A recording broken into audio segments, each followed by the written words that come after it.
Buenos días. Hoy vamos a tener jornada doble, ¿verdad? La reunión y al final, junta de miembros extraordinaria. Y bueno, al acabar el tema voy a mencionar algunas indicaciones para la junta, pero vamos a empezar directo con el tema del día de hoy. La semana pasada estudiamos lo que significa multiplicar, ¿verdad? Estamos estudiando la mayordomía, el concepto bíblico de mayordomía. Y hoy vamos a hablar sobre la administración. La semana pasada les comenté, se requiere primero la administración para poder multiplicar, pero me parece que debe ser más claro si entendemos cuál es el objetivo primero de la administración que debemos hacer. Si comprendemos el objetivo, creo le podremos dar valor a la administración, de manera que pongamos más atención, seamos más atentos en comprender cómo se debe de administrar.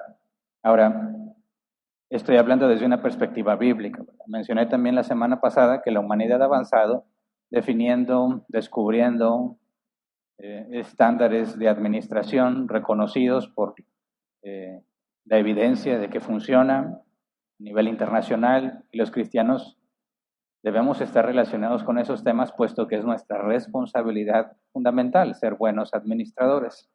Entonces quisiera repasar lo que vimos la semana pasada para poder tener el contexto necesario para el día de hoy.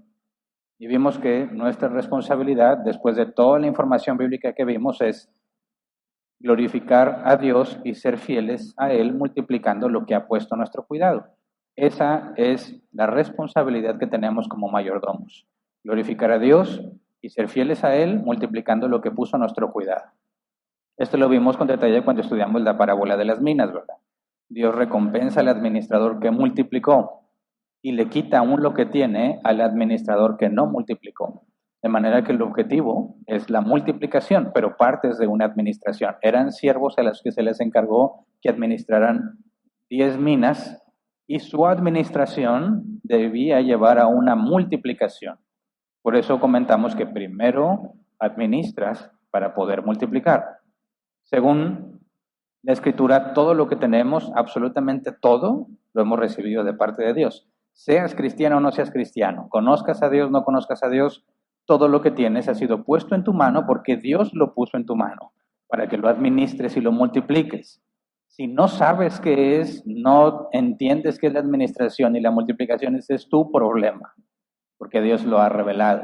Y de hecho, cuando vemos que la humanidad ha encontrado, descubierto estos procesos de administración, vemos que está en la ley natural, ¿verdad?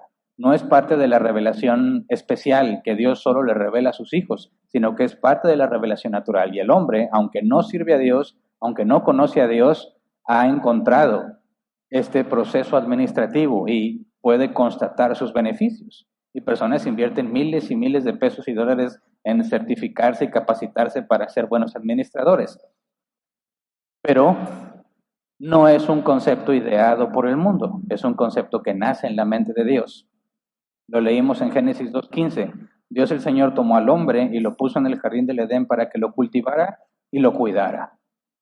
Cultivarlo y cuidarlo. Y la palabra que nos interesa aquí es cuando se nos traduce que lo cuidara, shamar, mantener, vigilar, preservar.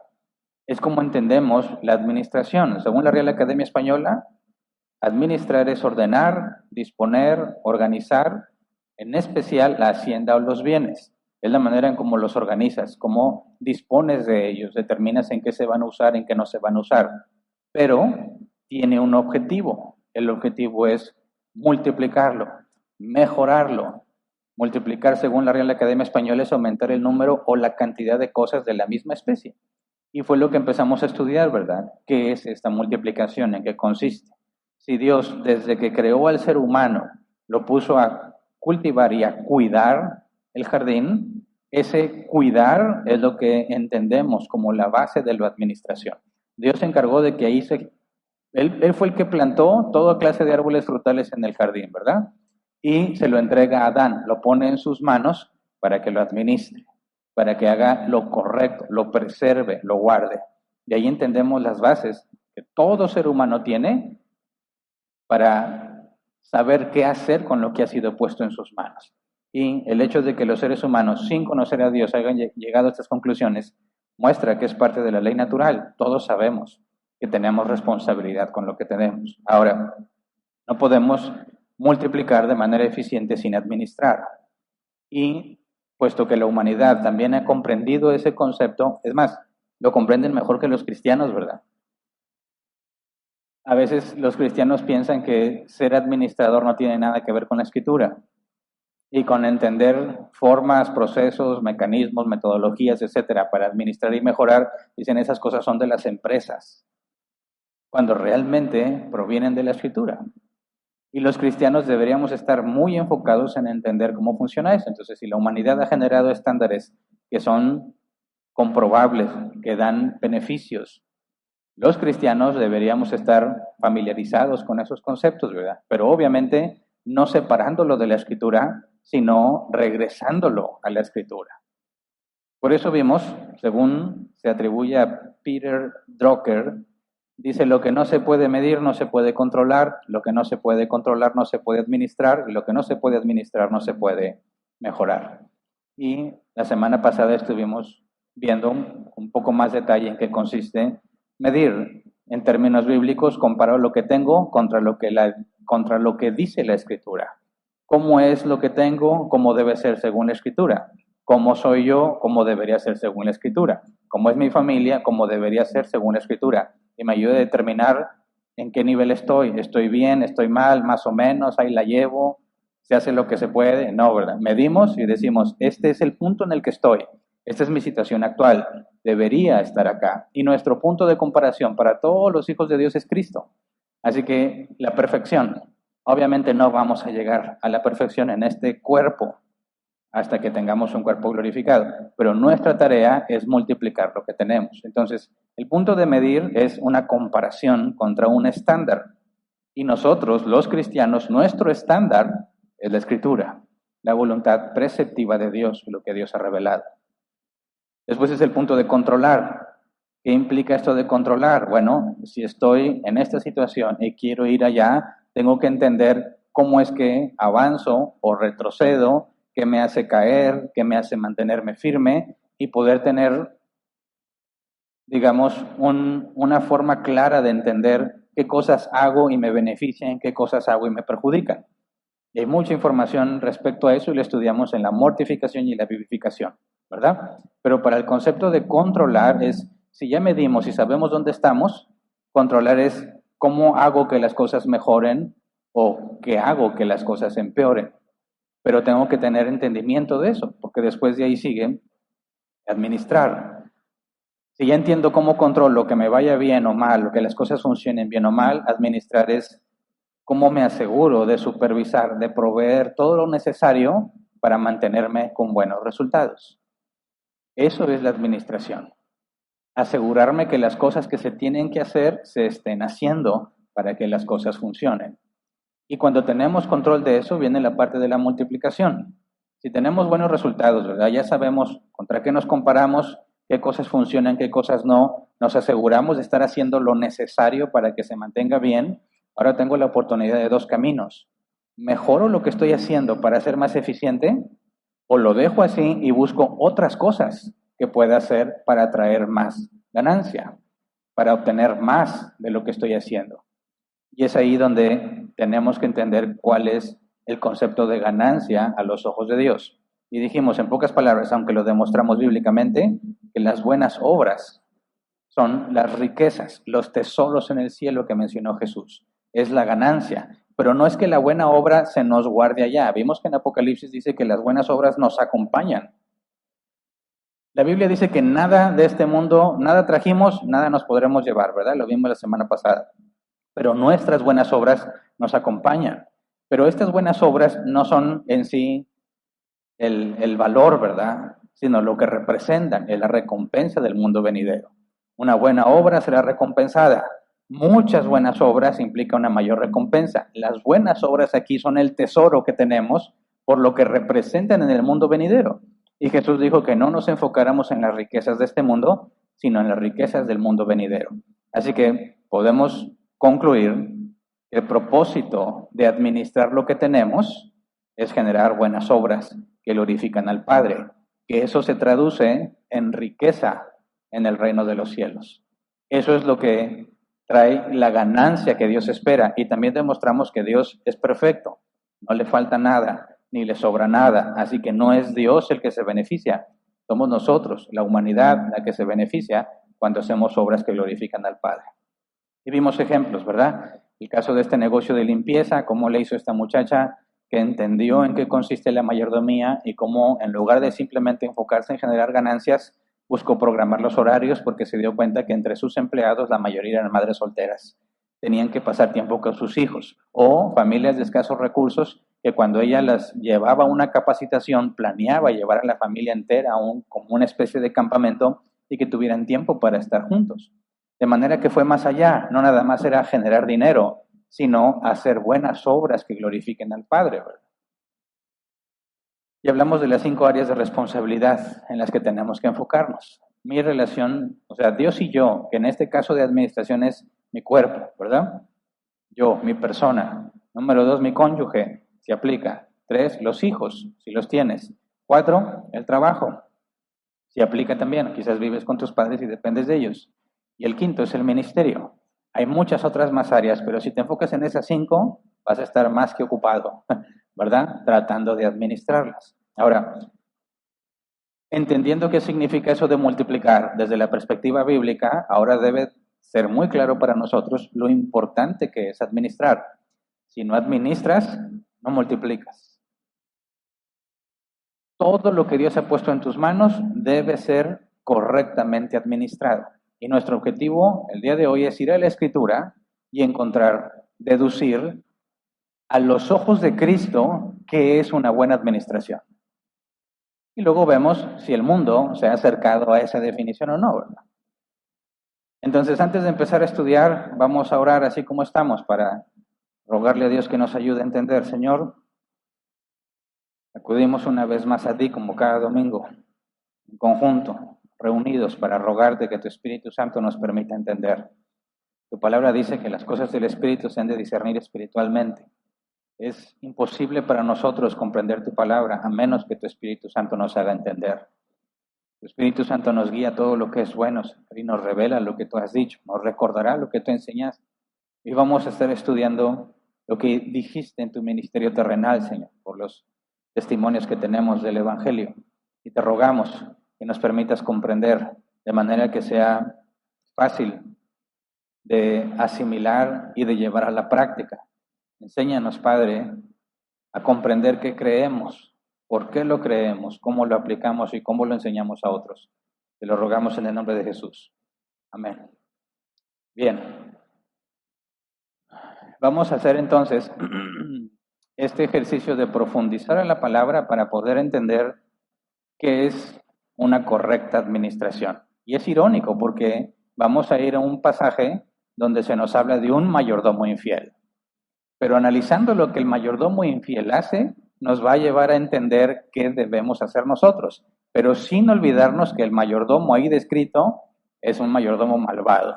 Recuerdan que Jesús clasifica a sus mayordomos en 2 categorías, fieles y malvados.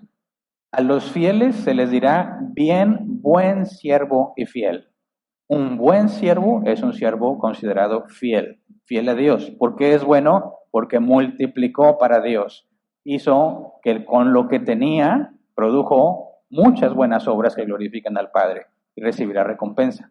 Un siervo malvado es en 2 opciones, que no multiplicó o, que esa es la parábola de las minas o de los talentos, que lo escondió y no le entregó ninguna ganancia a su Señor, o como el rico insensato, que sí multiplicó mucho y dijo, derribaré mis graneros y haré unos más grandes, ¿verdad? Y llegará el momento en que diga, alma mía, disfruta, goza, come, bebe. O sea, multiplicó, pero para sí mismo, para sus deleites. Entonces, un siervo malvado es el que no multiplica, o que si multiplica, lo hace para beneficiarse él mismo. Y esta es la categoría del caso en el que Jesús habla de un mayordomo infiel. Uno que sí multiplica, pero para sí mismo. Entonces, vamos a Lucas capítulo 16. versículos 1 y 2, y vamos a ir leyendo con detalle, vamos a profundizar con detalle en cada versículo para poder entender cómo está aquí nuestra responsabilidad como mayordomos. Dice, Jesús contó otra parábola a sus discípulos. Un hombre rico tenía un administrador a quien acusaron de derrochar sus bienes. Así que lo mandó a llamar y le dijo, ¿qué es esto que me dicen de ti? Rinde cuentas de tu administración porque ya no puedes seguir en tu puesto. Ahora, vamos con detalle. Un hombre rico tenía un administrador. La palabra aquí administrador, la Reina Valera 60 la traduce como mayordomo. Es el tema que estamos hablando, la mayordomía. El griego oikonomos, de donde vimos, viene economía. Un mayordomo, según el griego, es el administrador de una casa. Entonces, es un hombre rico que tiene un administrador que acusan de derrochar sus bienes. Por lo tanto, es un administrador, un mayordomo malvado. Derrochar los bienes es lo opuesto a darle ganancia a su señor, ¿verdad? Pero hay bienes para derrochar. Así que sí está multiplicando, pero para él mismo. No está pensando en darle ganancias a su señor. Por eso está en la categoría de un siervo malvado. De hecho, creo que es la Reina Valera 60 la que dice la parábola del mayordomo infiel. Así que lo acusaron de derrochar los bienes. El dueño no tiene la evidencia. Está procediendo según la información que le llegó. Alguien le dijo que su mayordomo, que por lo que vemos es el principal, el que está a cargo de su casa, está haciendo mal uso de los recursos. Así que, dice el versículo 2, así que lo mandó a llamar y le dijo, ¿qué es esto que me dicen de ti? No tengo la evidencia, pero esto me están diciendo. ¿Qué es esto que me dicen de ti? Lo confronta, lo llama. Me estoy enterando que hay personas que a su juicio no estás haciendo las cosas bien. No estás dándome la ganancia que me corresponde. La estás usando para ti mismo, ¿verdad? Necesita evidencia. Este señor, el dueño, necesita evidencia para proceder correctamente. No sería un juicio justo proceder solamente con rumores. Eso sería un juicio injusto. Es más, es un prejuicio. No estás partiendo de la evidencia. Para poder hacer un juicio justo necesitas la evidencia que demuestre si este hombre, su administrador, su mayordomo, realmente está haciendo buen uso o mal uso. Pero ¿a quién le pides la evidencia si es el mayordomo el que tiene todo? Pues el mayordomo. Dice, rinde cuentas de tu administración porque ya no puedes seguir en tu puesto. Pero aquí ya le adelanta, no vas a seguir en tu puesto. Es un hecho. Aunque me traigas cuentas que demuestren que los que están rumorando están equivocados, el dueño ya decidió, no vas a seguir en tu puesto.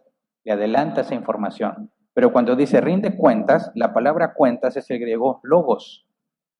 El diccionario Hebrew lo traduce así, una palabra, expresión del pensamiento, razonamiento expresado por palabras. Concordancia exhaustiva NAS, cuentas, respuesta, razón, reporte, queja, razonable, etc. ¿Qué es lo que le está pidiendo el dueño? Dame razón de lo que estás haciendo. Explícame de forma razonable qué hiciste con las cosas que puse en tus manos. Fíjate bien, se requiere el uso de la razón, ¿verdad? Ahí es una mente, ¿verdad? Como la del ser humano, la que puede dar esta información. No se le pide a los animales que den razón de lo que están haciendo. Aquí es razona, muéstrame con evidencia lógica qué estás haciendo.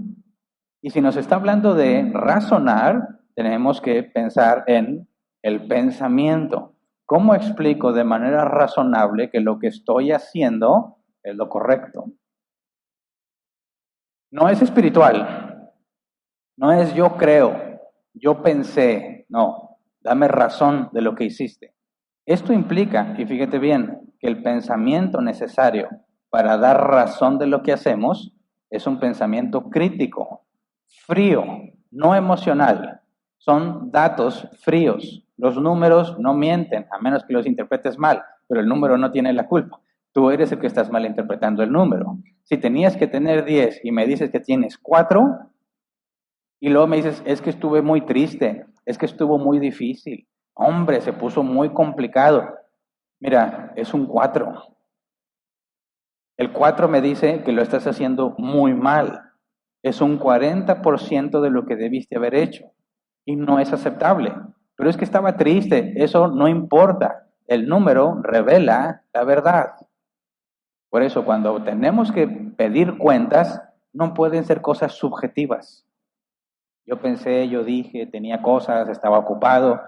¿Qué hiciste? Dame razón, dame la evidencia. Entonces este hombre rico le dice, ya escuché cosas de ti y con lo que escuché llegué a la conclusión de que tú ya vas a ser despedido, pero necesito que me des razón de todo lo que hiciste con lo mío. Es llamado a cuentas. Y en la parábola de las minas vimos ese punto. Se iba a recibir el reino y cuando llegaba el que encargó a sus siervos que administraran las minas, lo primero que hizo fue llamarlos a cuentas. Es lo que está haciendo con este mayordomo. Tráeme las cuentas. Muéstrame los números. Dame razón física, lógica, no cómo te sentiste, no qué pensaste. Dame la evidencia de lo que hiciste.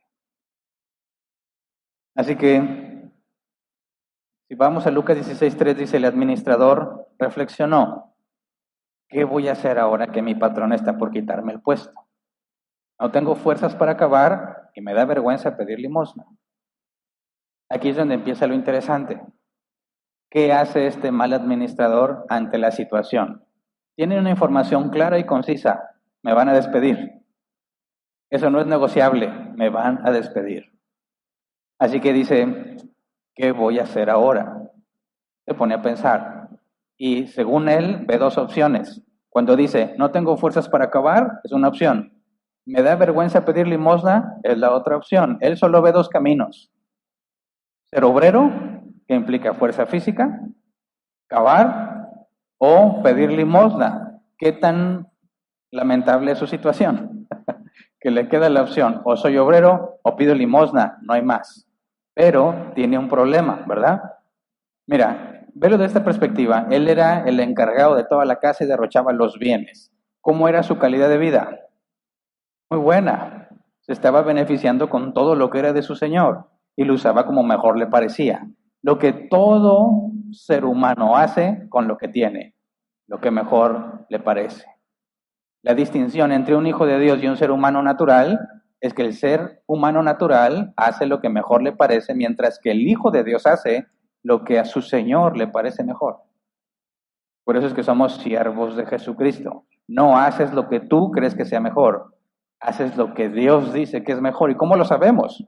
Por la voluntad preceptiva, lo que está revelado en la Escritura.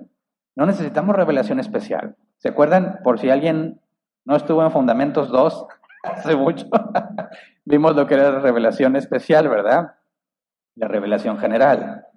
Lo que cualquier ser humano puede concluir simplemente usando su mente y su razonamiento, y lo que solamente puede saber porque Dios lo revela. Y todo lo que está en la Escritura es la revelación especial. No lo puede saber a menos que Dios lo diga de sí mismo. Pero hay cosas en la revelación general que cualquier ser humano puede encontrar. Y de ahí también vemos o encontramos la administración. Está en la revelación general. Y luego dentro de la revelación especial, lo que Dios ha dicho, la podemos dividir en dos, la decretiva y la preceptiva. ¿Cuál es la voluntad o la revelación preceptiva? ¿Qué es lo que Dios quiere? Lo que ha sido revelado en su palabra. Y la voluntad decretiva, esa es oculta. Nadie la sabe hasta que se cumple. Entonces, si nosotros somos siervos de Jesucristo y tenemos que hacer lo que mejor le parece a Él, ¿cuál es nuestro estándar de comparación? La voluntad preceptiva de Dios, lo que Él claramente ha especificado en su palabra. Y lo hacemos según la Biblia. En pocas palabras, ser bíblico. Eso es lo grave cuando los cristianos dicen, oye Hernán, pero no todo es Biblia. Ok, eso me da mucha información sobre tu administración. Porque ¿cómo estás administrando las cosas en eso que dices que no todo es Biblia? Como mejor te parece. ¿Verdad? Como mejor te parece. Y cuando seas llamado a cuentas, ¿cuál va a ser la razón que vas a dar? Yo pensé, yo creí, a mí me pareció, y eso ya no es razonable. Eso ya no está dentro del concepto de lo que es el logos. Ahí estás metiendo lo subjetivo. Yo así, hacía frío, hacía calor, estaba triste, estaba contento. Entonces este mayordomo está en una posición muy buena y ahora que lo van a despedir, ¿quién lo va a contratar como mayordomo? Cuando se enteren por qué lo despiden. Ya nadie lo va a contratar porque lo despiden por malo. Así que, ¿cuáles son las opciones de alguien que dice, eché a perder lo que tenía, me dediqué a mí en lugar de hacer lo que me correspondía y ahora viene la consecuencia de mis acciones, me voy a quedar sin trabajo? ¿A quién voy a convencer de que me pague o que me dé la responsabilidad para poder mantener mi estilo de vida? A nadie, que se van a enterar. Entonces, ¿cuáles son mis opciones? Dice el mayordomo infiel, me voy de obrero. Pero hay un problema, ¿verdad? No tengo fuerzas para acabar. No nos da información sobre la edad del mayordomo este. Quizás era muy viejo y ya no tenía fuerza para hacer la labor de un obrero. O quizás no era viejo, pero se dedicó a derrochar los bienes. En otras parábolas vemos qué es ese derrochar los bienes. Comer y beber. ¿Cuál es la condición física de alguien que se enfoca en estar comiendo y bebiendo? ¿Es apto para ser obrero? No, porque no trae nada, decimos acá. Hombre, no traes nada. Dice, oye, córrele de aquí a la entrada, corren y ya no aguantan. ¡Ay, Jesús! Me esforcé mucho. No, no es mucho, pero no traes nada de condición. Tu cuerpo no es apto para esfuerzo físico. ¿Por qué? Porque has sido muy negligente. No lo has ejercitado. Entonces, es probable o que haya sido muy viejo o que esa vida que se dio lo hizo perder completamente la condición física necesaria para poder vivir de eso. Así que no tengo fuerzas para acabar. No es una opción para mí. ¿Qué es lo que me queda? Pedir limosna. Pero me da vergüenza. Muchas veces he escuchado ese argumento. Oye, ¿no consigues trabajo? No, está muy difícil. Ya puse currículums en todas partes y he hablado y contactos y todo. ¿Pero qué estás buscando? Oye, pues yo tengo una carrera universitaria, yo tengo una maestría, yo tengo un doctorado. Yo no voy a aceptar cualquier cosa. Oye, pero ahí en la gasolinera hay trabajo. O sea, yo en la gasolinera, qué vergüenza. ¿Has escuchado algo similar? Yo no acepto nada que no sea lo que me corresponde, ¿verdad? Entonces, nadie lo contrata, pero no quiere aceptar un trabajo que no requiere tanta capacitación, que trabajo es trabajo y todo trabajo es digno si se hace de acuerdo a la Escritura. Y en nada sería un problema que por más credenciales que tengas que ir a trabajar en algo por el cual estás sobrecapacitado. Pero también eso es un problema. Cuando la gente se da que está sobrecapacitado, no te quiere contratar para tareas simples. Porque es porque se va a ir, ¿verdad? Me está usando como un bote salvavidas. Soy su salvavidas mientras encuentra algo. Cuando encuentre algo me va a dejar. Y lo que yo estoy invirtiendo para capacitarlo y prepararlo y que se uniformes, etcétera, no me conviene y no te aceptan. Pero deja tú eso, ni siquiera se dan cuenta si la empresa quiere correr el riesgo. Dicen, me da vergüenza. Así que ese es el argumento. Dice, mira, las cosas están muy mal, me voy a quedar sin trabajo. Es cuestión de tiempo. Las cuentas que yo voy a dar no son buenas cuentas. No puedo evitar que me despidan. Mis opciones es trabajar y no tengo la condición, o ya soy muy viejo para eso, y qué vergüenza que de haber estado en el top, ahora esté diciendo una ayudita por el amor de Dios. No, insoportable para él. Ok, ¿qué hace entonces? Lucas 16:4. Tengo que asegurarme de que cuando me echen de la administración, haya gente que me reciba en su casa. Ya sé lo que voy a hacer. Se le ocurre una idea. Pero acuérdate, es un mayordomo malvado. Su idea, decimos, es una buena idea, no porque moralmente sea algo bueno, sino porque puede ser buena en el sentido de que me va a ser útil a mis propósitos. Y aquí hacemos una distinción. Una buena idea puede ser buena en dos sentidos. Buena porque moralmente es bueno y agradable a los ojos de Dios, o buena porque me es útil a los propósitos que me propongo. Estamos hablando de pragmatismo. Como me funciona, es buena, pero no moralmente, porque algo que funcione puede ser malo a los ojos de Dios. Entonces, estoy seguro, porque me sé el resto de la historia, que esta fue una buena idea, pero en el sentido práctico, no en el sentido moral.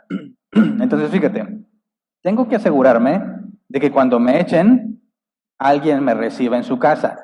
¿Por qué lo tienen que recibir en su casa? ¿En calidad de qué? ¿De invitado? No, él tiene que seguir viviendo. Alguien tiene que recibirlo en su casa y darle algo que hacer, pero él sabe que tiene una pésima reputación por lo que hizo y que no puede tomar ninguna de sus dos opciones, así que él necesita que alguien lo reciba a pesar de lo que hizo. ¿Cómo le haces para que alguien, sin ocultarle que fuiste mal administrador, te quiera recibir en su casa para poder seguir sustentándote? ¿Cómo le haces? En eso consiste la idea. Ya sé lo que voy a hacer. Lucas 16, 5 al 7. Llamó entonces a cada uno de los que debían algo a su patrón. Al primero le preguntó, ¿cuánto le debes a mi patrón? 100 barriles de aceite, le contestó él. El administrador le dijo, toma tu factura, siéntate enseguida y escribe 50. Luego preguntó al segundo, ¿y tú cuánto debes? 100 bultos de trigo, contestó. El administrador le dijo, toma su factura y escribe 80. A uno le hace un 50% de descuento y a otro solo un 20% de descuento. No se nos dice qué criterio usó, porque a uno más que al otro. Pero fíjate lo que está sucediendo aquí. Se puso a pensar, esta es mi situación actual, cuáles son mis alternativas, y mi propósito es seguir teniendo a alguien que me dé trabajo. Está claro lo que está haciendo, ¿verdad? Piensa cómo estoy, cómo quiero estar, cuáles son mis opciones, cómo le hago para llegar a donde quiero estar. Y lo mejor que se le ocurre es que alguien tiene que recibirme en la casa. Esta es la esencia básica de la administración. ¿Cómo organizo, planeo, distribuyo lo que tengo para cumplir un objetivo? ¿Cómo hago que esto funcione para mi propósito? Y se le ocurre una idea. Y lo que vemos en el versículo 5 es que dice, voy a hacerle favores a alguien para que me deban el favor. Así de simple. Tú tienes varias opciones para que alguien te favorezca, ¿verdad? Puede ser ganártelo, es decir, hacer algo digno de un favor, de una recompensa. Si trabajas en algún lugar, pues superar tus expectativas laborales, se esperaba de ti eso, bueno, hice más. Se esperaba que llegaras temprano, llegué más temprano. Oye, tienes que salir a esta hora, me quedé más tarde.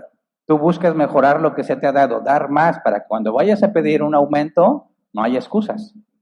Como quiera te van a decir algo de excusa, ¿verdad? Pero lícitamente hablando tú dirías, he hecho más de lo que se me ha pedido, por eso creo que deberías de pagarme más. Pero también hay otros medios, y este siervo malvado encontró uno que sí funciona, y hay que decirlo, en el mundo funciona. A ver, vamos a poner las cosas sobre la mesa. Yo tengo una necesidad y tú tienes una necesidad. ¿Cuánto le dice al primero? Llamó entonces a cada uno de los que debían algo a su patrón. Cada uno de los que debían algo. Se nos mencionan nada más los primeros dos, ¿verdad? Pero de seguro había más. El plan es a todos los que deben, los voy a ayudar. ¿Cómo los ayudo? El primer caso nos da la clave. ¿Cuánto debes? 100 bultos. Escribe 50. ¿Por qué? Que veas que soy buena persona. Me gusta ayudar. Ser altruista. Sí, pero con el dinero de otro, ¿verdad? Con el dinero de su señor. Así a todos se nos hace bien fácil ser dadivosos, ¿verdad? Me acuerdo de una historia, no sé si sea real, había un carro de lujo deportivo y había unos niños que pues vieron el carro y les dio mucho gusto y se subieron arriba en el cofre y empezaron a saltar arriba del cofre porque el carro estaba muy bonito. Y había un señor viendo todo lo que pasaba, estaba muy serio. Y cuando llega la señora, mamá de los hijos, le dice, ay, discúlpeme, quiere que baje a los niños, le va a dañar su carro. Y dijo, no, no se preocupe, déjelos que sean felices. Dijo la señora, mira, qué bien, bueno, hijos, no hay ningún problema, y se fue. El problema es que después llegó el dueño del carro, ¿verdad? Y los regañó. Y dices, oye, ¿y el otro por qué dijo, déjalos ser felices? Pues porque no es su carro, ¿verdad? Qué bueno es él. Deja que los niños se diviertan. Es muy fácil ser bondadoso y dadivoso y buena gente con lo que no es tuyo. ¿Qué es lo que está haciendo este administrador? ¿Cuánto debes? 100 bultos. Toma tu factura y escribe 50. ¿Por qué? Te quiero ayudar, amigo. Quiero que veas que tengo buenos deseos para ti. Te voy a echar la mano. Llama al siguiente, ¿tú cuánto debes? Dice, 100 bultos de trigo, contestó el administrador, toma tu factura y escribe 80. El asunto es, ¿por qué a uno le perdona 50 y a otro le perdona 20 nada más? No lo sabemos, puede ser criterio de él solamente. Quizás, como decimos acá, según el sapo la pedrada. O sea, digo que se oye feo, ¿verdad? Pero ¿quién de aquí fue a cazar ranas alguna vez? ¿Nadie? ¿Unos pocos? Casi no hay ranas, ¿verdad? Tienes que vivir en un lugar donde haya ranas y sapos. Y para ir a cazarlos, pues normalmente usas una piedra para cazarlos. El objetivo es matarlos. Y donde yo hacía eso era para comerse las ancas de rana. Algunas veces nada más por maldoso, pero estaba niño todavía. Pero literalmente mataban la rana o el sapo, ahí mismo le cortaban las ancas y prendían su fogatita y se las comían. Entonces, si quieres matar a una ranota, no vas a aventarle una piedrita, ¿verdad? Le avientas una piedrota. Y si es una ranita y le avientas la piedrota, pues no te va a quedar nada para comer. Si de por sí está chiquita. Entonces, según el sapo, la pedrada, ¿se entiende? Entonces podríamos pensar, este administrador le perdona a uno que le debe 100, le perdona 50, quizás es porque es más pudiente, ¿verdad? Y más me conviene que él me beneficie, así que le perdono mucho. Y alguno puede decir, hasta es bíblico, ¿verdad? Quien mucho se le perdona, mucho amor muestra, me dijo Jesús. Pero no lo sabemos y tiene que ser nuestra imaginación. Pero fíjate lo que dice R.C. Sproul en la Biblia de Estudio de la Reforma, dice, es posible que el mayordomo simplemente haya sido deshonesto. O sea, que arbitrariamente, según su criterio, hizo los ajustes. Dice, pero a los judíos se les prohibió la usura. Y una forma de evitar esta prohibición era cobrar de más. ¿Qué es la usura? Intereses excesivos. Cuando prestas y pides demasiado por lo que prestas, es usura. Entonces, fíjate la naturaleza humana en aquel entonces. Tengo prohibido la usura. No puedo cobrar intereses muy altos, pero sí tengo otra alternativa. Bueno, no te voy a cobrar intereses, y los intereses dependen de cuánto tiempo te tardes en pagar. Pero yo quiero quedarme con más dinero, como quiera quiero cobrarte excesivamente. ¿Qué puedo hacer? Como no le puedo cobrar intereses porque está prohibido, digo, bueno, ¿quieres que te preste 100? Bueno, en total, perdón, en este caso, quiero poner este ejemplo, te estoy prestando 50, pues me debes 100. No hay intereses. No va a ser cuánto te tardes, pero para que yo te lo preste me vas a tener que regresar el doble. Y encuentran la alternativa para cobrar excesivamente sin quebrantar, según ellos, la ley. Porque el ser humano es muy creativo a la hora de la maldad. A la hora de obtener lo que quiere, es muy creativo para encontrar la manera de decir, no estoy cobrando usura. Sí, pero porque le cobras el doble entonces. Pero no es usura. ¿Estamos de acuerdo en eso? No es usura, no estoy quebrantando la ley. Por eso Jesús los confrontó duramente, ¿verdad? Pero bueno, dice Biblia de Estudio y la Reforma. El hombre podría haber pedido prestado 400 galones de aceite y haber hecho que la factura se extendiera por 800, siendo el extra el equivalente a una tasa de interés alta. Pero como estaba prohibida la usura, es lo ven como una compensación. Entonces dice, es probable que en el primer caso al quien se le perdonan 50 es porque ese es el excedente que se le cobró por los 50 que se le dieron. Y en el caso en el que se le perdona el 20%, es porque ese había sido el cargo extra por lo que pidió. Entonces, fíjate, si eso es así, no lo podemos saber con certeza, pero según Sproul, esa era la práctica. Si eso es así, ¿qué está haciendo el administrador? no está reduciendo lo que le debe a su señor, está reduciendo los intereses de la deuda, de manera que su señor va a recibir lo que le deben, pero no va a ganar tanto. Pero no lo pueden acusar de robar, porque si a alguien le prestaron 50 y es todo lo que le prestaron, y dice, no te preocupes, regrésame 40, te voy a acusar por robo de esos 10 que ya no estás cobrando. Me estás robando. Pero si yo simplemente juego con el extra, los intereses, no estoy haciendo nada malo, no me puedes acusar de robo, simplemente estoy renegociando la deuda. Entonces, ¿en qué consistía el plan de este hombre para que lo reciban en casa de alguien? Hoy por ti, mañana por mí. Hoy te echo la mano yo, a ver si después me echas la mano tú. Hoy te estoy haciendo un favor de pura buena voluntad. Pero si un día me va mal, pues ahí te encargo, ¿no? Él ya sabe que le va a ir mal. Él ya sabe que lo van a despedir. Los deudores no saben. Así que fíjate cómo se organiza. Hago un favor para que cuando digan, oye, hermano, me despidieron. No sé qué voy a hacer. Estoy muy angustiado. No encuentro la salida. Ojalá alguien me pudiera ayudar. ¿Sí? ¿Qué le van a decir? Yo te echo la mano. ¿En serio? Es lo menos que puedo hacer, ¿verdad? Tú me ayudaste. Adquirí un compromiso moral. ¿Cómo no te voy a ayudar si tú me ayudaste? ¿Cómo se aseguró este siervo de que lo reciban? Quizás no para siempre, pero quizás por un periodo de tiempo, según la deuda que se le perdonó, dando, para que cuando él necesite haya personas que se sientan comprometidas a darle a él por lo que hicieron con ellos mismos, ¿verdad? Entonces,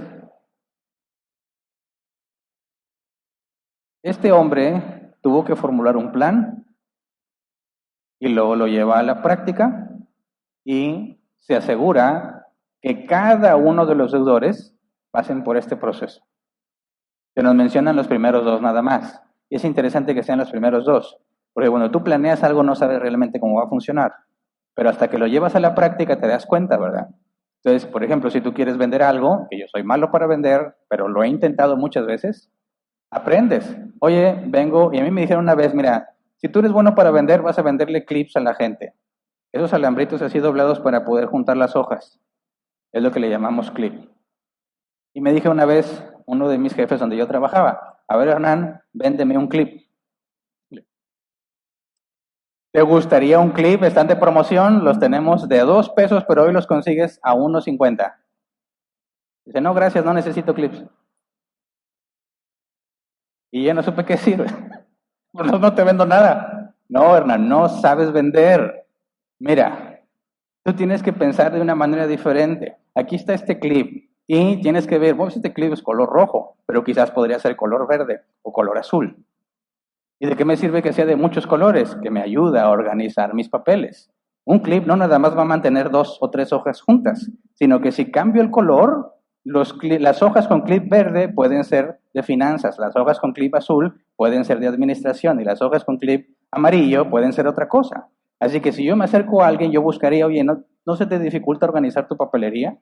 Yo creo que tengo una solución. Te puedo vender estos clips de colores resistentes, que no nada más van a mantener tus hojas juntas, sino que te van a resolver el problema de toda la papelería que tienes ahí.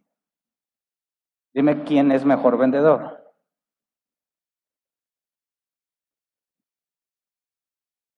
¿Cuál es la diferencia entre un mal vendedor y un buen vendedor? La mente, el plan, el análisis de lo que se puede hacer. ¿Qué tan buen administrador es este mal administrador? Según los sentidos que les expliqué, ¿verdad? Es un mal administrador y está hablando moralmente es malo, pero es bueno en el otro sentido de la práctica. Se trazó un plan, lo ejecutó con los primeros dos, quizás hizo ajustes, ¿verdad? Oye, pero esto no está mal, le diría quizás el primero. No te preocupes. Los 50 que te prestó los vas a regresar. Yo solo te estoy reduciendo el extra. Mi dueño va a recibir lo que tenía más un poco más, pero yo te doy la oportunidad de que no pagues tanto, pero mi dueño va a recibir como quiera las ganancias. Quizás el primero así lo convenció, ¿verdad? Y al segundo, pues ya no vas a decir lo mismo, ¿verdad? Que al primero. Es, oye, mira, te propongo esto, donde tú sales beneficiado y mi amo también sale beneficiado, porque quién sabe qué te depara el futuro si puedas pagar todo lo que debes. Así que para que mi amo no corra riesgos, he llegado a la conclusión de que te puedo hacer una condenación del pago extra. Mi amo no sufre pérdidas, pero se asegura de que le pagues. Si tú me apuntas aquí, tú te beneficias y mi amo se beneficia y todos somos felices. ¿Qué argumento va a poder decirle, oye, esto está raro? Decir, no, todos salen ganando. Qué buena onda, qué buena persona eres. Muchas gracias, que Dios te lo pague. No te preocupes. Dios a cada uno recompensa por lo que hace. Yo lo hago sin esperar nada a cambio. Yo lo hago porque mi Dios es bueno. Y así es mucha gente que te usa y te hace pensar que te está beneficiando.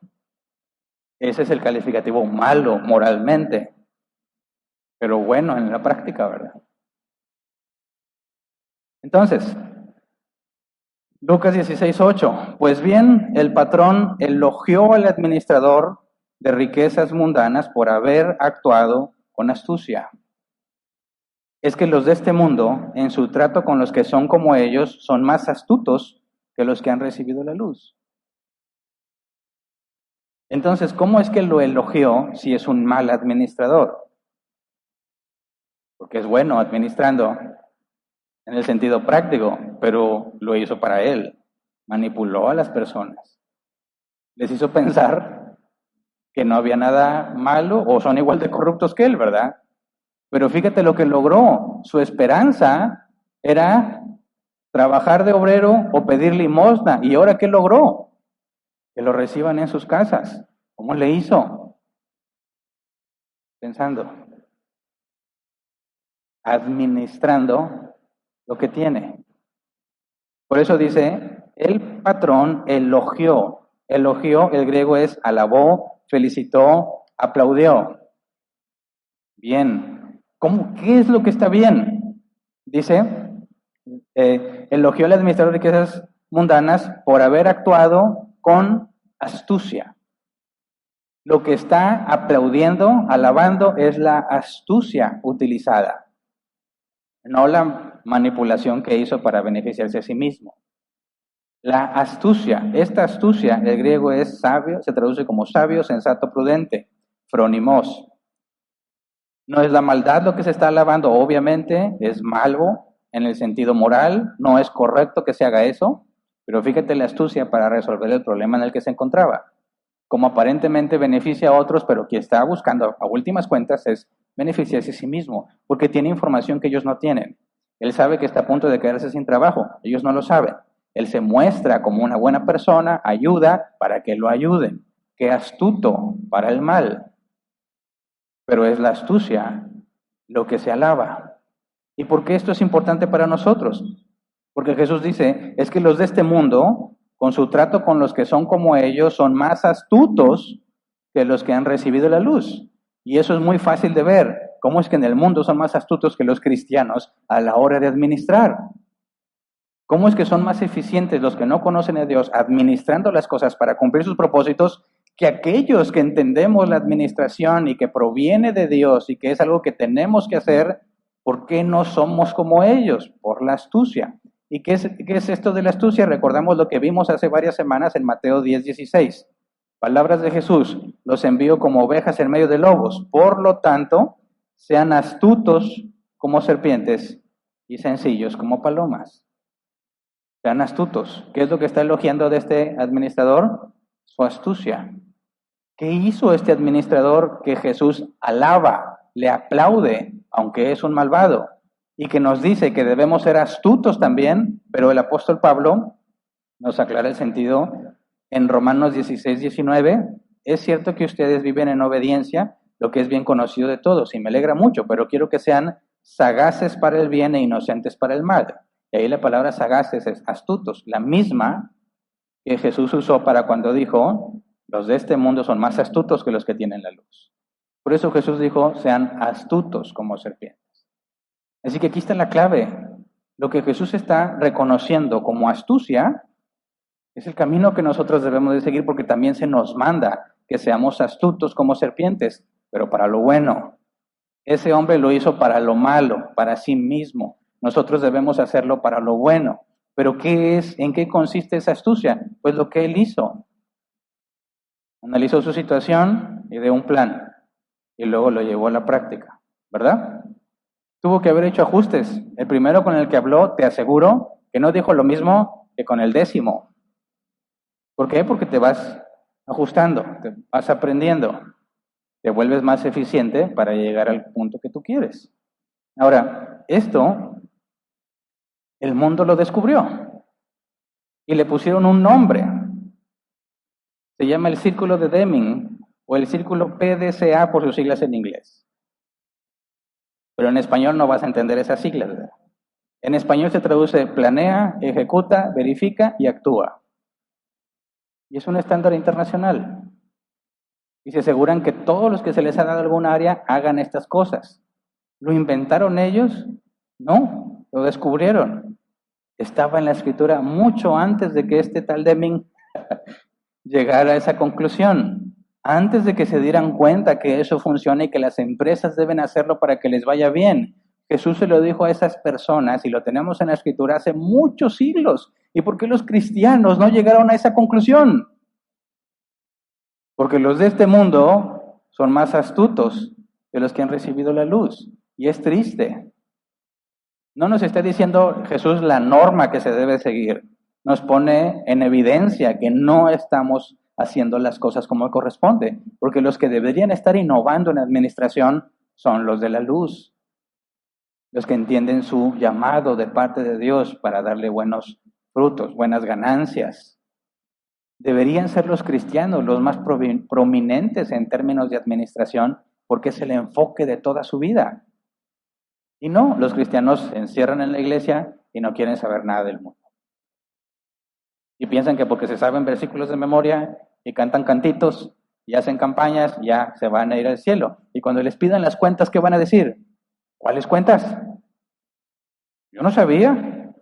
A mí nadie me enseñó. Por favor. Hasta los que no conocen a Dios llegaron a esa conclusión. ¿Cómo es que tú, teniendo la escritura, no lo sabes? Así que veamos con detalle. Lo que dice este ciclo de Deming, planea, ejecuta, verifica y actúa, es lo que hizo este mayordomo infiel.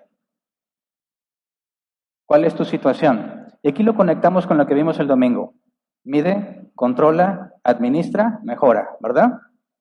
Y dentro de la administración, planea, ejecuta, verifica y actúa. Entonces, lo primero, si contamos las dos cosas, es mides. Es lo que hizo este. ¿Dónde estoy? ¿Cuál es la situación? ¿Cómo estoy? ¿Cómo debería de estar? ¿Cómo están cambiando las cosas? Me van a despedir. Voy a estar muy mal. Debería estar aquí y voy a estar acá. Mides. ¿Cómo controlas? Es lo que estaba pensando. ¿Cómo le hago para poder mantenerme en un buen nivel? Llega un plan, pero esa idea de beneficiar a los otros para que lo beneficien a él, le va a ayudar a controlar esa situación. Pero tiene que hacer una serie de ajustes para que eso funcione. Y entonces llega un plan. ¿Qué es esto de planear? Partes de tu situación actual. ¿Qué es lo que tienes a tu alcance? Y esto aplica para todas las áreas de la vida cristiana y no cristiana, aunque para nosotros no hay vida no cristiana. Todo lo que hacemos es vida cristiana. Para nosotros no existe mi vida en el Evangelio y mi vida personal y privada. No existe eso. Eres siervo de Jesucristo y todo lo que haces es para glorificarlo a Él. No hay una vida personal en la que Dios no se mete. No hay una vida personal en la que no tienes que seguir la Biblia. Toda tu vida debe ser según la Escritura. Entonces, tengo que planear, ¿qué pasa? Oye, la semana pasada, oye, no tengo trabajo, no tengo dinero, ¿qué hago? Este es el proceso que tienes que hacer. Planea, ejecuta, verifica y actúa. Tienes que pensar, ¿qué tengo? ¿Qué puedo hacer? ¿Cuánto tengo que pagar de esto? ¿Cuánto tengo que pagar lo de otro? ¿Tengo que comer 3 veces al día? O bueno, de perdido 2 veces al día y ahí me las administro. ¿Qué puedo hacer? ¿Cómo le hago? Si no trabajo, si no obtengo ingresos, no voy a tener nada. Es el proceso del siervo infiel. Me voy a quedar sin trabajo. ¿Qué voy a hacer? Y ahí hay distintas alternativas. ¿Qué sabes hacer? Bueno, pues, no sé, puedo hacer unos tamales. Y no me quedan tan buenos, pero si los doy baratos, me los compran. Porque si son muy buenos, los puedo dar caros y me los van a comprar porque son muy buenos. Pero no puedo empezar mi negocio de tamales sin que hayan probado mis tamales, ¿verdad? Así que, ¿cómo le hago para que la gente pruebe mis tamales, que yo creo que son muy buenos, pero que no quieran pagar por el riesgo? Y hoy quiero tamales, quién sabe si me vayan a gustar. No te preocupes, mire, te traigo una muestra gratis. Es un tamal gratis en la compra de una docena. Y te adelanto el tamal, o sea, tú lo puedes probar, te aseguro que es delicioso. Está preparado por manos higiénicas, en un ambiente controlado. Aparte el COVID no sobrevive en los alimentos, ¿verdad? Así que no te preocupes, dale una buena probada y la salsa va de regalo. Y lo prueba y le gusta. ¿Cuánto la docena? Ah, por introducción. Digo, la docena normalmente te cuesta, no sé, 80 pesos, digamos. Pero como venimos de introducción, te la dejo en 40. 50% si aprovechas y si compras 2 docenas, te las llevas por 70. Ahora, ¿cómo haces para que eso funcione? ¿Cuál es el plan? ¿Dónde vas a conseguir la masa? ¿Dónde vas a conseguir los ingredientes? ¿Dónde los vas a preparar? ¿Dónde los vas a cocinar? Bueno, eso es parte del plan. ¿Cuántos hijos tienes? ¿Pueden amasar? A mí me enseñaron desde bien chiquito a amasar y a embarrar tamales. ¿Quién sabe embarrar tamales? Digo, ser mexicano y no saber embarrar tamales es casi como una vergüenza, ¿no? Es básico, siempre te agarraba a mi abuela, vamos a hacer tamales, y huías, vénganse a embarrar. Y luego se quejaba, ¿quién dejó este tamal gordo? O no, hombre, este tamal no le dejaron nada, ¿verdad? Así una tirita, manchada nada más la masa. Bueno, vas aprendiendo, pero dices, oye, no tengo dinero, pero somos 3 de familia, y mis hijos pueden embarrar tamales, o los puedo poner a amasar, o mínimo cuidar que no se me queme. Empiezas a planificar los recursos. Oye, pero no tengo dinero para comprar la masa. Ok, pero puedes pedir un favor, puedes acudir a alguien o puedes endeudarte. Hay deuda sana. La deuda no es mala en sí misma, el problema es que no la sabemos administrar. Pero si dices, voy a pedir prestado para hacer, no sé, 5 docenas de tamales, el precio que voy a vender la docena tiene que ayudarme a pagar lo que debo. Pero esa planeación requiere una mente, entender dónde estás y adaptarte. El problema del cristiano es que quiere negar la realidad. No, esto no está pasando. No, Dios lo va a cambiar. No, Dios me va a ayudar. Dios me va a sacar de aquí. Señor, sácame de aquí. ¿Y en qué estás enfocando tu mente? En negar lo que Dios ha puesto delante de ti. Y dime si eso no es totalmente absurdo. ¿Cómo te pones a negar lo que Dios ha puesto delante de ti y pensar que no, esto no es así, no lo acepto, no lo quiero? Y hay otros más bárbaros que dicen, yo lo rechazo en el nombre de Jesús. Ay, por favor, ¿quién es el que controla todas las cosas? ¿Quién lo permitió para tu vida? Precisamente es Jesús. ¿Cómo que lo rechazas en el nombre de Jesús? Entonces, fíjate, pierden las personas el tiempo angustiándose. Es que no, y no puede ser, mi Dios no me va a abandonar. No te va a abandonar nunca, pero ya te puso la situación delante de ti. Y tienes 2 caminos, o la administras o tratas de convencerte a ti mismo que eso no está pasando. Y eso no te va a funcionar. Te adaptas. Esta es mi realidad. Ok, ¿qué hago con lo que tengo? ¿Cómo lo administro? Porque ¿cuál es el objetivo? El sustento necesario. No te vas a poner a pensar, ¿cuántas docenas voy a tener que vender para comprarme el nuevo iPhone? Como 800 diarias. No, entonces los tamales no van a funcionar. No seas bárbaro. Lo primero, ¿qué vas a comer? ¿Con qué vas a pagar la luz? No te pongas a planear cuántas docenas. Y si contrato más gente, olvídate de eso. No puedes empezar a lo grande. No sabes si tus tamales van a gustar. Y aunque tengas el dinero para un negocio, no empieces a lo grande. Busca esta información, producto mínimo viable, búscala en internet y te vas a dar cuenta que el camino correcto es primero hacer una prueba. Aunque tengas el dinero para poner 10 sucursales de tamales, no lo hagas, a menos que ya te hayan comprado varias docenas y que te asegures que el producto es bueno. Pero eso es estar pensando, pienso, no niego la realidad, me adapto a la realidad. Es el primer paso. No estoy luchando con lo que Dios permitió para mi vida. Estoy aceptando lo que Dios permitió para mi vida, confiando en que Él no me va a abandonar.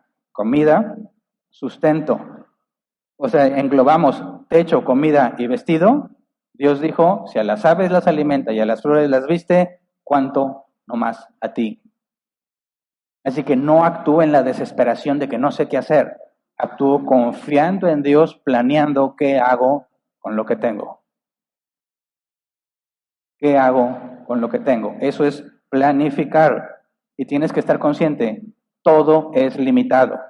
No tienes todo el tiempo del mundo. Todos tenemos 24 horas. Y todos tenemos que dormir, dicen que al menos 6, para mantenerte saludable. Porque si duermes menos, vas a empezar a mermarte a ti mismo. Y ya no vas a poder continuar con lo que estás haciendo. Ahora, tengo compromisos, tengo familia y tengo personas que me piden y que necesitan y que les ayude. Bueno, pero no puedo darle gusto a todos.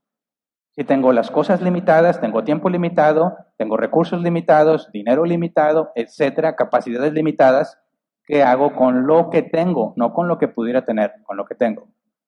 ¿Le vas a quedar mal a alguien? Sí, siempre. Tu plan va a hacer que quedes más con alguien o con muchas personas, pero te debe llevar a cumplir tu propósito. Si mi propósito es glorificar a Dios, créeme, voy a quedar mal con muchos otros. Que oye, es que yo quería o yo esperaría, discúlpame, mi propósito no eres tú. Mi propósito es glorificar a Dios.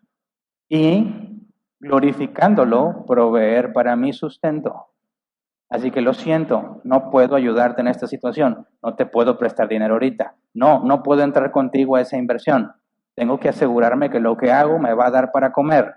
Eso es lo que hacen los cuervos, salen a buscar la comida. Y Dios, que es bueno, les da la comida, pero tiene que salir a buscarla. Es lo que los cristianos tenemos que comprender. Dios me va a proveer, pero no por arte de magia. Hace sus excepciones Dios como los cuervos que llevaron comida a Elías, ¿verdad? ¿Quién quiere uno de sus cuervos de perdido? Señor, mándame 2 de perdido. Y yo los administro. Y los guardo y le llamo Chano y no sé la otra, si es mujer, Chano y Juana. Y los voy a querer y los voy a cuidar y los voy a mandar, tráiganme panecito, carnita, como Elías. No va a pasar eso. Trabajas. Oye, pero es que yo tengo estudios. Me dijo, no tienes para comer. Dale una mordida al título, a ver si te sirve. Muérdele, de mi maestría. ¿De qué te sirve? Necesitas comer. Lo que tengas a la mano. Voy a vender tamales aunque tenga un doctorado en astrofísica, lo que sea. Si ese doctorado no me da para comer, los tamales me van a dar para comer. Y no hay nada de vergonzoso en eso, porque mi Señor cambió mi situación y yo tengo que administrar lo que tengo. ¿Me explico? Dios no va a decir, pues, Hernán, ¿cómo caíste tan bajo? No, porque Él es el que regula mi vida. Él es el que determina mis circunstancias.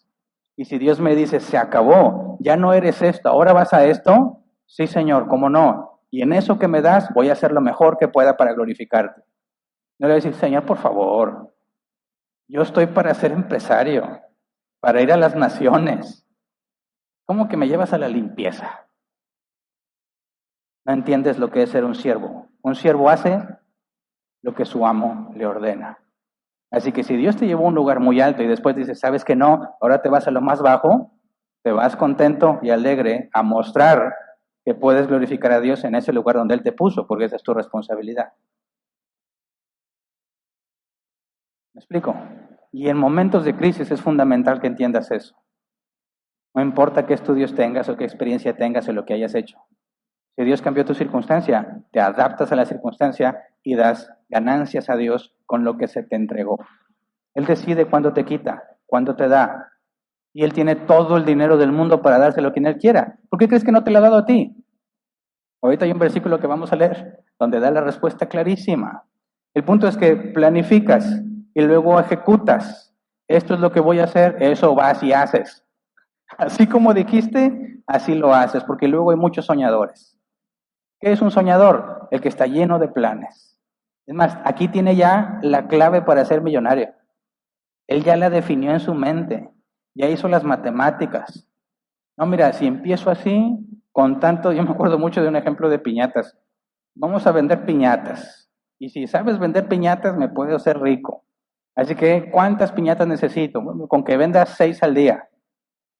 ¿Cuánto gano si vendo 6 al día? Tanto a la semana. Uy, se ve bien. ¿Y si vendo 10 al día? Oh, pues mejor. Voy a estar ganando a la semana 80,000 y nada más tengo que vender 50 pañatas al día. Y están bien felices, porque ya saben cómo obtener los 80,000 o los 100,000 pesos. Lo único que tienen que hacer es vender 100 piñatas diarias. Es todo.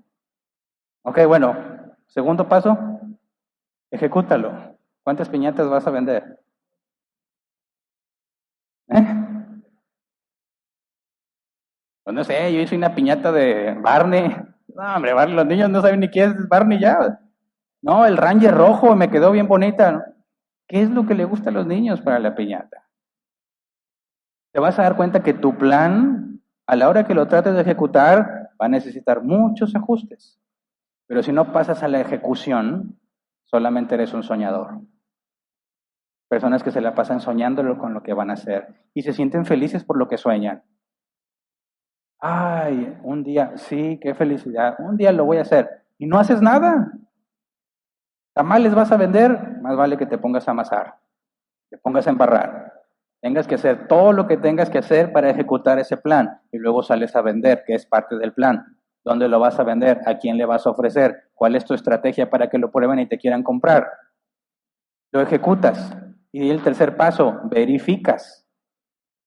¿Está funcionando lo que estoy haciendo? No hagas esto de decir, ya tengo mis 100 docenas, ahora sí a venderlas. No. ¿Sabes qué? Es muy probablemente que las vayas a tener que tirar o todas se las van a comer ustedes. Cuando la abuela hacía tamales, ¿cuánto nos duraban los tamales? ¿Y qué era comida de lunes? Pues tamales. ¿Y el martes? Tamales. Y también las que venden tamales, ¿qué comen normalmente en su casa? Tamales. Por eso también tienes que pensar. Dicen, ¿por qué cuando voy al gym, al gimnasio, yo no me pongo como el instructor? Pero cuando le compro la señora de los tamales y me pongo como ella. ¿Has pensado en ese misterio? Ahora, si vas a vender algo que te va a afectar y lo vas a estar consumiendo, ya no estás administrando sabiamente. Ah, pero si se lo vendes a los demás, yo no les estoy diciendo que coman puros tamales, ¿verdad? Yo le vendo los tamales, pero yo no soy responsable de su sistema de nutrición, ¿verdad? Claro que te puedes echar unos tamales deliciosos como un permiso según tu dieta, pero si yo voy a estar entrándole los tamales que yo hago todos los días, ya no estoy administrando bien porque voy a mermar mi propio organismo y no voy a glorificar a Dios como debo. No voy a poder ser eficiente como debo porque no estoy administrándome a mí mismo. Voy a tener que adecuar el plan. Ok, vendo tamales, prohibido comer tamales. Estoy con el tamal y la lechuga. O como es, le de, y luego le muerden a la zanahoria, ¿verdad? Ajusto mi estrategia, verifico que vaya avanzando. Y luego el siguiente paso es actuar. ¿Hace falta cambios? Los hago. ¿Cuántas veces en la casa sabemos que hay que hacer cosas y no las hacemos? Y nos pasa a todos, ¿verdad? Oye, ese lavabo está goteando, hay que arreglarlo. ¿Y qué hacen los esposos? ¿Cuál es la queja constante de las esposas? Ya, ¿hace cuánto dijo que iba a arreglar el lavabo? Y ahí es donde un hombre dice, mira, yo dije que lo iba a arreglar, pero no dije cuándo. ¿Verdad? 2 años no pasa. 2 años no pasa. Te pongo ahí la fecha límite. ¿Encontraste la adecuación? Hazla. Eso aplica en los tamales, en tu matrimonio. ¿Cómo está tu matrimonio? Estamos mal. ¿Por qué? Piensa, mide, controla. Si le llevo flores se pone contenta, administralo. No se diga más. Flores cada semana. ¿Te das cuenta? ¿Qué ganas con eso? Va a estar contenta. Pero ¿sabes qué? Va a llegar el momento que va a decir, otra vez flores. ¿verdad? Así es la naturaleza de las mujeres. Demandan cambios. No puedes darle el mismo producto siempre. Bueno, entonces no puedo hacer eso, tengo que entrar variedad, ¿verdad? Pero tienes que estar pensando, ¿cómo le hago para que ella se sienta amada? Y es muy complicado porque no nada más vivo para hacerla feliz. Tengo muchas otras cosas que hacer, muchos otros compromisos y tengo que estar pensando y pensando y pensando y es lo que muchas veces los cristianos no quieren hacer. Nada más están haciendo y haciendo y haciendo, pero no se detuvieron a planear. Vienes a la iglesia y ¿qué haces en la iglesia? Pues lo que se hace en la iglesia. ¿Y quién lo pensó así? ¿Quién lo planeó y por qué? Bueno, hay cosas que en la iglesia tienen que ver con los ancianos, áreas que tienen que ver con los diáconos. Dentro de eso son áreas que tienen que ver con el staff, pero ahí hay una mente pensando, midiendo, controlando, administrando para que sea mejor. ¿Se entiende? Ese es el ciclo. Y lo enseñan en las empresas. Y dices, ¿y por qué el cristiano no lo sabe? Porque no entiende que es un mayordomo. Así que, fíjate lo que dice Jesús después, Lucas 16, 10 al 12. El que es honrado en lo poco, también lo será en lo mucho. El que no es íntegro en lo poco, tampoco lo será en lo mucho. Por eso, si ustedes no han sido honrados en el uso de las riquezas mundanas, ¿quién les confiará las verdaderas? Y si con lo ajeno no han sido honrados, ¿quién les dará a ustedes lo que les pertenece? ¿Te has preguntado por qué Dios no te da más dinero? Ahí está tu respuesta. ¿Has sido íntegro en lo que tienes?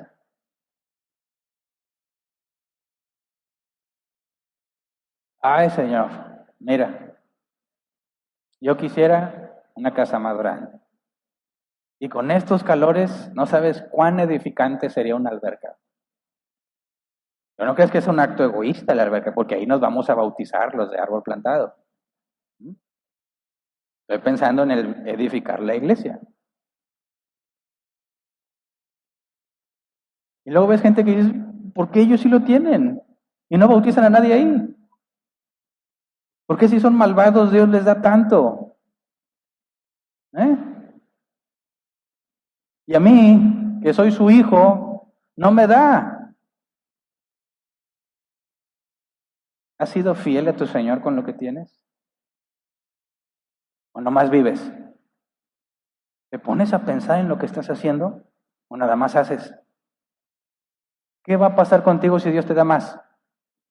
Te olvidas de Él. Proverbios 30. Señor, no me des tanto que me olvide de ti,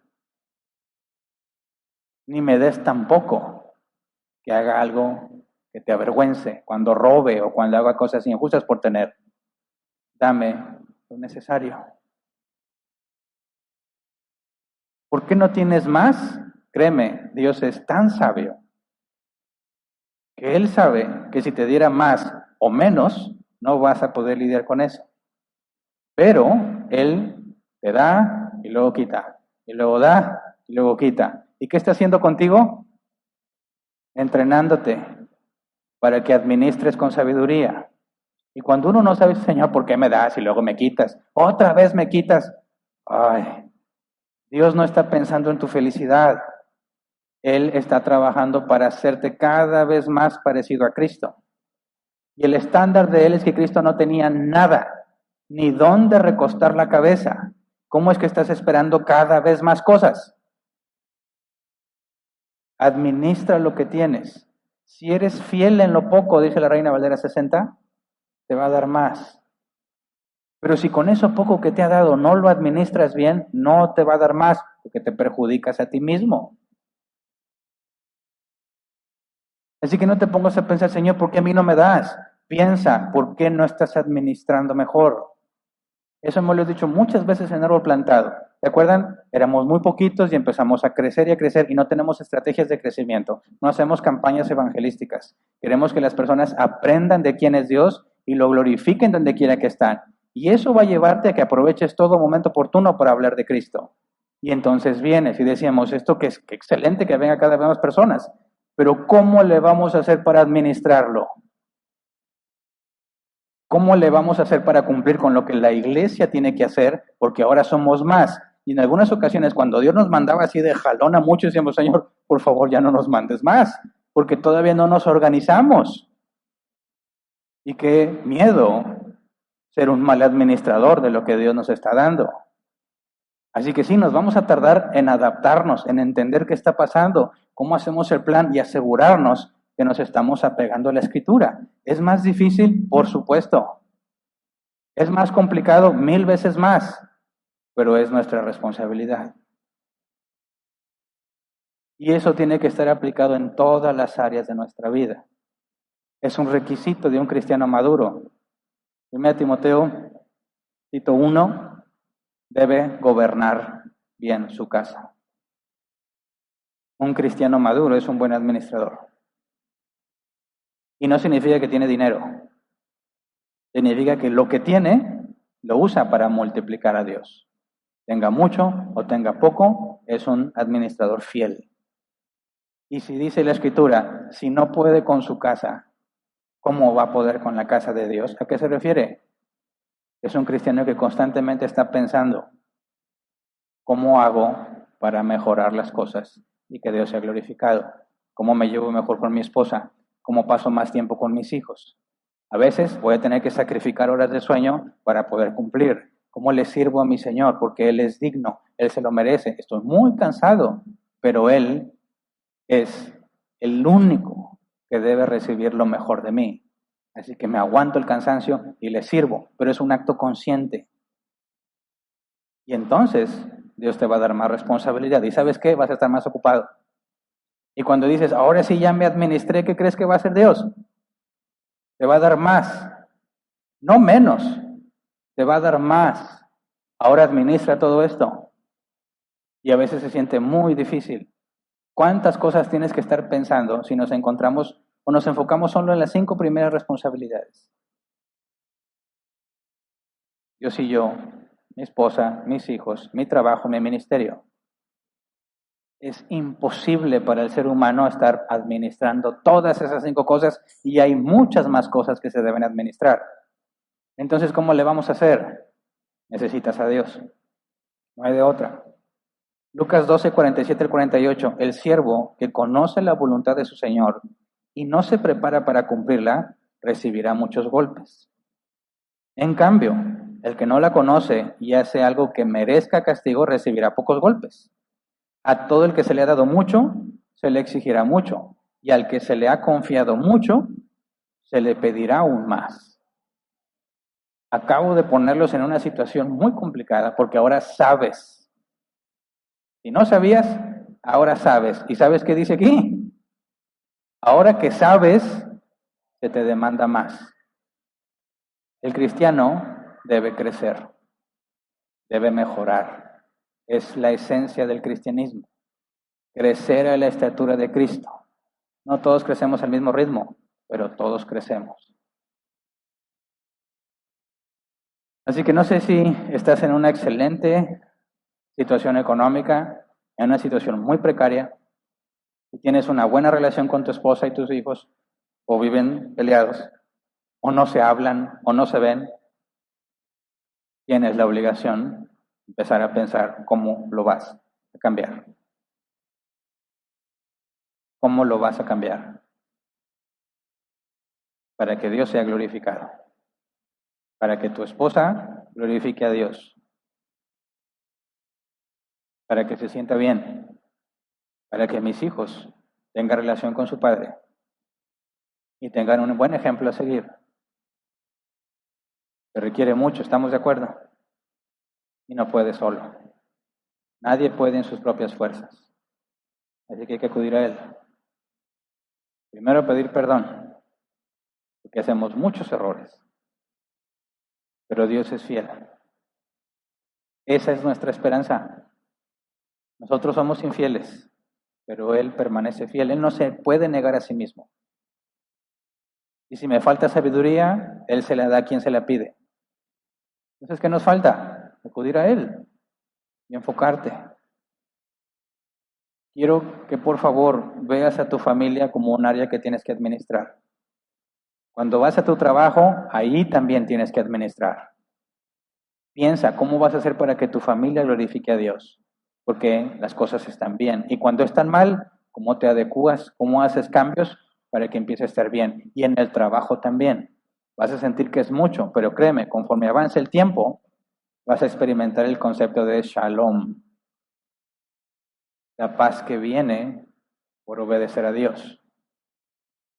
Cuando llegues cansado y encuentres a una esposa hermosa a tus ojos, con ganas de verte, encuentres a tus hijos que también te extrañaron y que aunque haya necesidad, están bien, se llevan bien, vas a decir, gracias Señor.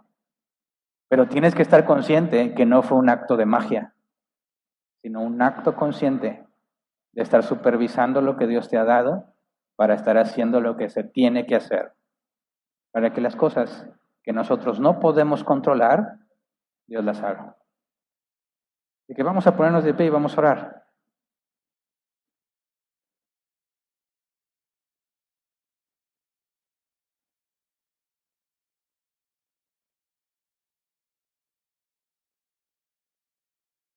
Por favor, nunca vayas a decir no tengo tiempo para hacer lo que debes hacer. Sí debes de decir no tengo tiempo para perder cada vez más, ¿cómo se llama el líquido que va en los huesos? No me acuerdo. Pero que cada movimiento te lo vas acabando. ¿Cuántos de viejos van a estar batallando con su pulgar? Por todas las redes sociales y TikToks. ¿En serio? Se puede, claro, pero no en el tiempo en que debes estar haciendo otra cosa. Por ejemplo, cuando estamos aquí reunidos, hemos visto, yo no me doy cuenta en el acto, después que están compartiendo cosas de WhatsApp y felicitando a los cumpleañeros en la predicación. ¿Cómo? Sí, empezaron, ay, felicidades, no, qué felicidades. Ah, ¿en qué hora? En la predicación. ¿En serio? ¿No puedes despegarte de esa cosa para poner atención a la palabra de Dios? Algo está muy mal en ti entonces. No puedes decir, este celular se queda ahí y no lo voy a usar porque mi tiempo y mi concentración debe estar en otra cosa. Tienes que ir a pedirle perdón a Dios y no puedes hacer eso. No puede ser que estés controlado a ese grado.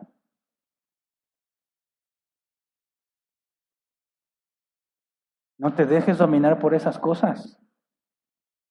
Contrólalas. A cada cosa el tiempo que le corresponde. Y este tiempo es para Dios. Y a Él no le beneficia, te beneficia a ti y a mí.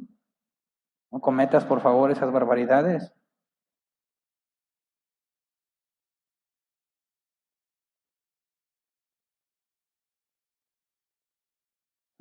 Todos tenemos tanto que cambiar, ¿verdad? Pero no perdemos la esperanza. El peso de todas las cosas que tenemos que hacer puede ser muy grande. Puede que te levantes desanimado pensando en tantas cosas que están mal, que te sientes sin fuerzas para hacerlo, o que has luchado y te has esforzado y las cosas no cambian. Sí, eso es normal y te va a pasar muchas veces. Por eso necesitas a Dios. Por eso dice la Escritura, diga el débil, fuerte soy. Por eso Pablo dijo, me gloriaré en mis debilidades, porque es en mi debilidad donde se perfecciona el poder de Dios. Es la debilidad la que nos lleva a acudir a Él. Cuando pensamos que podemos, no vamos. Pero cuando nos damos cuenta que no se puede, no tenemos de otra más que ir. Ve a Él. ¿Estás cansado? Dile, Señor, dame energías, dame esperanza, dame confianza. No veo la solución. Abre mi entendimiento. Y Él lo va a hacer. Él es fiel. Él lo va a hacer. Confía en Él. Pero acude. Humíllate. Vamos a orar, Señor. Hasta has puesto tantas cosas en nuestras manos. No podríamos estar pensando en todas las cosas que nos has dado para administrarlas. Estamos tan bendecidos, aunque a veces lo olvidamos. Somos ciegos a las bendiciones que nos has dado. Perdónanos. Enséñanos a poner en orden lo que está deficiente. Primero lo más importante, lo fundamental. Enséñanos, Señor, a administrar el tiempo para poder hablar contigo todos los días, para poder meditar en tu palabra, meditar en lo que estamos haciendo, planear, entender la situación en la que estamos. No nos permitas vivir en una rutina infructuosa, una rutina que solamente cumplimos sin pensar. Ya ni siquiera se disfruta, pero lo hace simplemente porque eso es lo que se hace. No, Señor, queremos ser conscientes de lo que hacemos, ajustando lo que hacemos para asegurarnos que nos lleve a buenas obras, para que tu nombre sea glorificado, Señor. Permítenos entender que nada de lo que tenemos es nuestro, que todo es tuyo y que tenemos que ser fieles con lo que nos has dado. Hay muchos que tienen mucho más, hay muchos que tienen mucho menos. Líbranos de poner la mirada en ellos. Más bien, como dice el proverbio, danos lo que necesitamos, Señor. Como tú enseñaste a tus discípulos, el pan nuestro de cada día, dánoslo hoy. Enséñanos a enfocarnos en el día de hoy. Tú dijiste que el día de mañana traerá sus propios afanes. Enséñanos a confiar en ti el día de hoy, aunque las cosas se vean mal, aunque las cosas marchen mal. Enséñanos, Señor, a estar conscientes de nuestras decisiones y a decidir conscientemente. Enséñanos a filtrar lo que hacemos con tu palabra, a filtrar nuestras palabras con tu palabra, a mantener la esperanza, que quizás para nosotros es imposible, pero para ti, Señor, todo es posible. Tú eres fiel y tú eres todopoderoso. Por eso acudimos a ti, Señor, porque si tú quieres, puedes resolver todos nuestros problemas en un instante. Si tú quieres, puedes cambiar nuestra circunstancia para que podamos arreglar los problemas. Tú eres dueño de todo en esta tierra, Señor, y tú se lo das a quien mejor te parezca. Acudimos a ti, Señor, confiando en que tú eres bueno y que en tu sabiduría insondable, como decía Pablo, estás trayendo cosas buenas para nosotros a pesar de la dificultad en la que estamos. Enséñanos, Padre, a acudir a ti todos los días. Y como dijo Moisés, enséñanos a contar de tal forma nuestros días que traigamos al corazón sabiduría. Gracias, Señor, que podemos descansar en ti, porque este es el día de reposo. Ese es el día que consagramos para ti y cesamos la obra de nuestras manos, como muestra de que confiamos en tu soberanía, como muestra de que no somos dominados por las cosas de este mundo, sino que tenemos control. 6 días los ocupamos en hacer todo lo que podamos para el 7º, dedicarlo a ti, Señor. Pasar tiempo con nuestras familias, con nuestros cónyuges, con nuestros hijos, con nuestros hermanos en Cristo. Disfrutar de lo mucho o poco que tengamos, agradeciéndote y glorificándote con lo que tenemos, Señor. Porque todo es por gracia y nada merecemos. Gracias, Señor, en el nombre de Jesús. Amén. ¿Pueden sentarse?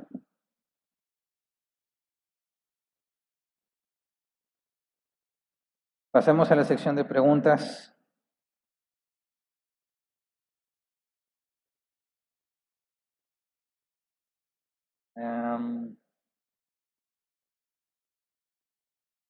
Tenemos 15 minutos para responder. Preguntas relativas al tema.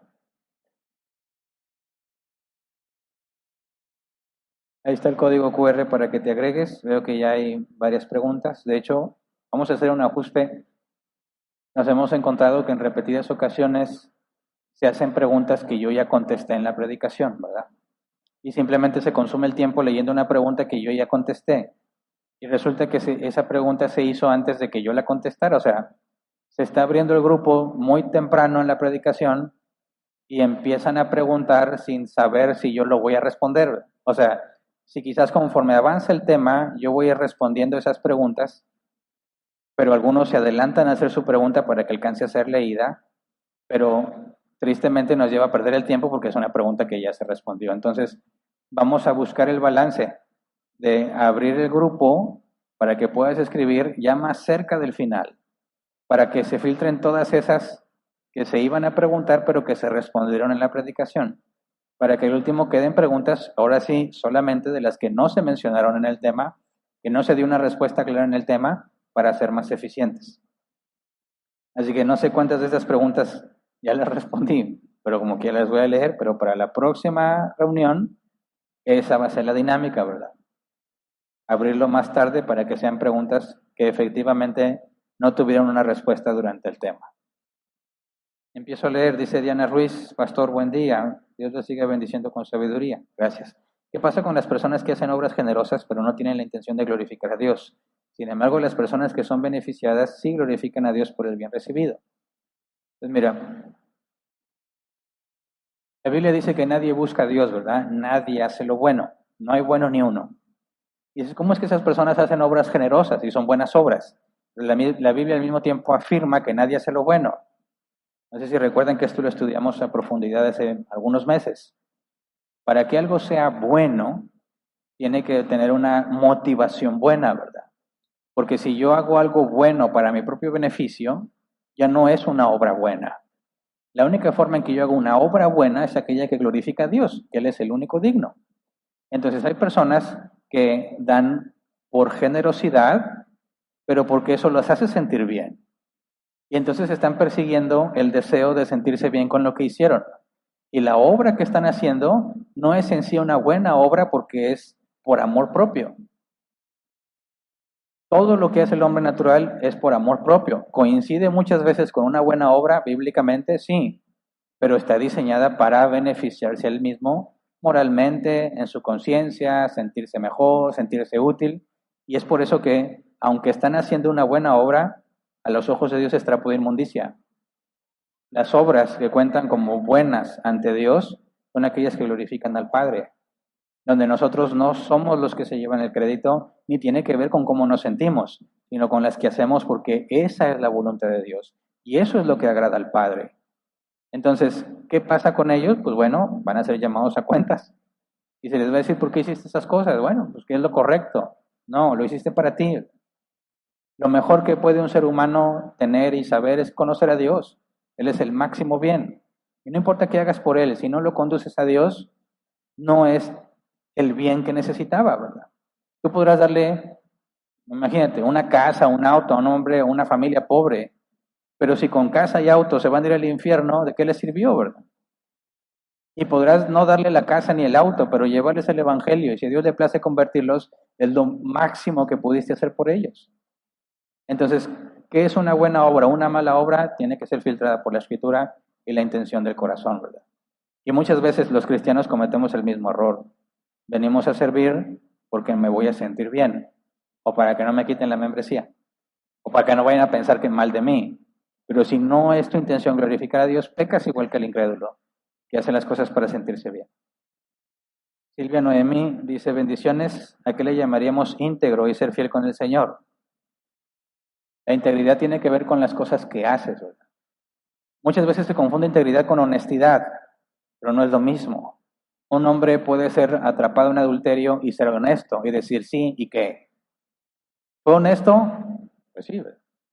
No negó ni mintió, reconoce su infidelidad. Es un hombre honesto, pero no es un hombre íntegro, que no está haciendo las cosas de la manera correcta, no está respetando el pacto matrimonial, no está honrando el matrimonio como la Biblia lo demanda. Entonces puede haber un hombre honesto que no es íntegro, pero no puede haber un hombre íntegro que no es honesto. La integridad tiene que ver con las razones, las motivaciones y lo que haces y el por qué lo haces. Un hombre íntegro delante de Dios es el que busca glorificarlo a Él, aunque le cueste la vida, aunque le cueste su comodidad o su dinero. Mi integridad es decir, voy a hacer lo que es correcto porque eso es lo que agrada al Señor. Y de ahí se desprenden muchas otras cosas. Pero bueno, espero que quede claro cuál es el llamado. Dice también Silvia Noemí, ¿qué sería ser fiel en lo poco? Administrar correctamente lo que tienes. Si, no sé, imagínate, tienes un ingreso semanal de 1,000 pesos y hay otra persona que tiene un ingreso semanal de 100,000 pesos. Ese de ingreso semanal de 100,000 pesos puede decir, bueno, 10,000 de mis 100,000 te los voy a regalar a la gente. Y lo demás lo voy a usar para mí, pero yo ya estoy haciendo buenas obras. Y ese que recibe 1,000, que tiene que gastar 900 para vivir en la semana y decide regalar 50 pesos de los 100 que le quedaba, está haciendo mucho más que el que tiene los 100,000. Porque en porcentaje, el que tiene 100,000 está dando un 10% de lo que tiene. Pero el otro, de sus 100 que le quedaban, dio la mitad, el 50%. ¿Quién dio más? El que tenía 1,000 pesos a la semana. ¿Qué es ser fiel en lo poco? Ese es el concepto. Se trata de buscar glorificar a Dios con lo que tengo, aunque sea poquito, encontrar la manera de que haya ganancias para Dios, de que se glorifique el nombre de Dios con lo que hago, aunque todo es así con bajo presupuesto, ¿verdad? Bien poquito. Y dice que el que es fiel en lo poco va a ser fiel en lo mucho, pero no todo el que tiene mucho es fiel con lo que tiene. Entonces, ese es el concepto del cristianismo. No se mide cuánto tienes, sino qué haces con lo que tienes. Siguiente. Luz Gabriela Alcocer dice, hola, buen día pastor, ¿qué tal? ¿Por qué se le llaman riquezas injustas? Bueno, de injusticia, o le traduce también como riquezas mundanas. Es la distinción entre las riquezas del cielo, del reino de los cielos, y las riquezas de este mundo. La Biblia dice, no puede servir a Dios y a las riquezas. Entonces, cuando habla de las riquezas mundanas, deja en claro que está hablando de los bienes materiales de este mundo. Algo que no glorifica a Dios en sí mismo, ¿verdad? Cosas que la gente desea tener más porque el simple anhelo de tener más, o para sentirse más seguros. Si no administramos las riquezas mundanas, o sea, lo que va a perecer, lo que es temporal, de lo que no nos podemos llevar nada, ¿cómo se te va a confiar lo verdadero? Entonces, al hablar de esas riquezas injustas es la distinción entre lo que es de este mundo y lo que es de Dios. Siguiente, Alfredo Mireles, buenas tardes. En la oración mencionaste que cada día tiene su propio afán, y eso lo entiendo, como que debo preocuparme por hoy, pero en la predicación, ahí se me movió, pero en la predicación se mencionó que debemos planificar, pero planificar siempre implica pensar al futuro. ¿Cómo es que esas dos ideas pueden hermanizar, ya que a mí me parece que son opuestas? Qué buena pregunta. Mira, si yo trazo un plan, me va a tomar quizás varios días, pero yo me tengo que enfocar en lo que corresponde al plan de ese día. ¿Me explico? No puedo estar angustiado por el día de mañana, pero eso no significa que no planifico mis días. Por ejemplo, si yo me meto a estudiar un curso de 60 días y desde el principio estoy diciendo, ay, son 60 días, hombre, es bastante, ¿qué voy a hacer? Tanto tiempo que me están robando, eso está mal, ¿verdad? Tú concéntrate en tu día, te faltan 60, pero tu afán del día de hoy es soportar ese día. Y el día de mañana te vas a enfocar en el día segundo, pero tú ya planificaste los 60, así que no son contradictorios ni son mutuamente excluyentes. Me enfoco en el día de hoy, en lo que me corresponde el día de hoy, de acuerdo a un plan quizás de 1,000 días. Puedo planificar, sin embargo la Escritura dice, no digas haremos y hacemos, más bien es, si Dios quiere haremos esto. Entonces mi plan va a tomar quizás un mes, pero mi enfoque es, hago lo del día de hoy. Y luego mañana me preocuparé por lo que tengo que hacer mañana, pero está planificado. Siguiente. Ricardo Antonio dice, buen día, bendiciones, todavía batallo con el tiempo que le tengo que dedicar al trabajo, pero trato de buscar el equilibrio para parte de familia e iglesia. ¿Qué me aconseja? Que te pongas límites. Mira, 6 días trabajarás, dijo el Señor, ¿verdad? En el séptimo es para Él, reposas. Esos 6 días de trabajo no es tu trabajo secular, ¿verdad? Sino que haces todo lo que se requiere para administrar correctamente todo lo que tienes. Y tienes que definir, tengo que tener un horario de trabajo y respetarlo. Si yo trabajo de 8 a 6, lo dedico de lleno al trabajo y no me distraigo con nada. Pero cuando salga, ya no voy a estar en cosas del trabajo. Ahora me enfoco en lo que sigue. Quizás es tiempo con mi familia. Quizás algunos es tiempo para orar y luego con su familia o para hacer ejercicio, etcétera, etcétera. Pero tú tienes que asegurar que tus 24 horas las distribuyes según las prioridades más importantes que tengas. Por eso mencionamos las 5 áreas más importantes. Las tienes que distribuir y tienes que obligarte a ti mismo a respetar esos horarios. Ese es el consejo. Planea tu horario y si el asunto es problema con tu esposa, con tus hijos o tiempo con ellos, planéenlo juntos. A ver, vamos a sentarnos. Entre semana está muy complicado, pero te propongo esto. Sábado y domingo es familiar. Y quizás los niños y la esposa digan, ok, nos sacrificamos 5 días, quizás no nos vamos a ver, no nos vamos a tratar, pero tenemos 2 días para disfrutarlos. Ándale, excelente. Estás en conjunto, ¿verdad? Buscando lo que es mejor, involucrando a todos los que necesitan tiempo. No siempre se puede hacer, pero tienes que buscar la manera de que haya un consenso, que todos se sientan satisfechos con la manera en la que vamos a estar trabajando. Y ahí ya empezaste a ser un buen administrador. Siguiente.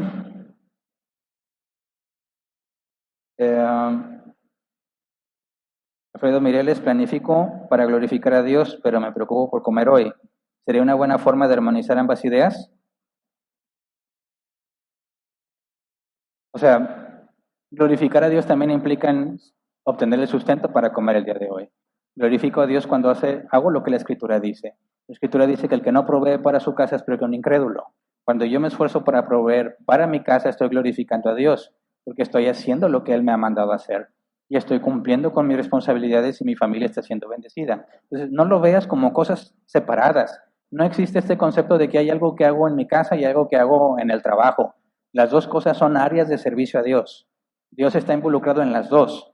Cuando me esfuerzo por obtener el sustento, estoy buscando la manera de glorificar a Dios, aunque no haya extraños o personas ajenas a mi familia. Estoy glorificando a Dios en mi familia.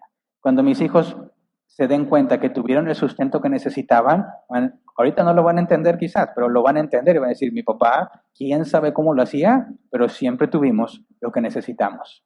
Y eso glorifica a Dios.